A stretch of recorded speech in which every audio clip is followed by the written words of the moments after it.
Hey guys, আজ কিন্তু আমি তোমাদের জন্য নিয়ে চলে এসেছি ভীষণ সুন্দর সুন্দর খাবারের আইটেম। কি আমি খেয়েছি সেই সব সমস্ত রকমই তোমাদেরকে দেখাবো। আমিও খাবো, তোমাদেরকেও দেখাবো। তো চলো, সবার প্রথমে এখানে প্লেট দিয়েছে, তো তারপরে লেবু দিয়েছিল, তো তারপরে এখানে দিয়ে দিয়েছে ভেজিটেবিল চপ দিয়েছে, যেটাকে আমি কাসুন্দি দিয়ে বেশ ভালো মতোই কিন্তু খেলাম। আর আমার কিন্তু খেতে এটা বেশ লেগেছিল। এটা খেতে খেতে পাতে পড়ে গেল আবার এখানে বাসন্তী রাইস।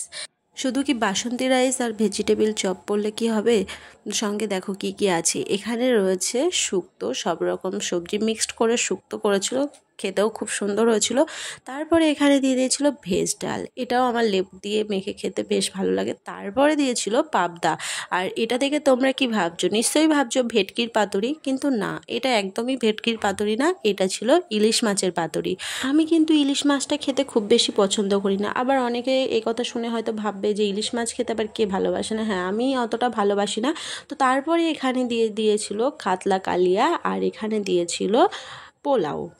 তো কালিয়া দিয়েই আমি পুরো পোলাওটা খেয়ে নিলাম। তো খাওয়ার পরে এখানে দিয়ে দিয়েছিল টকটক আমের চাটনি, পাঁপড়, আর সঙ্গে তো অবশ্যই মিষ্টি মুখ তো করানোই চাই, তো সেই কারণে দিয়েছিল মিষ্টি। সব শেষে কিন্তু ছিল দইটা আমি খেয়ে নিয়েছি আর দেখাতে পারলাম।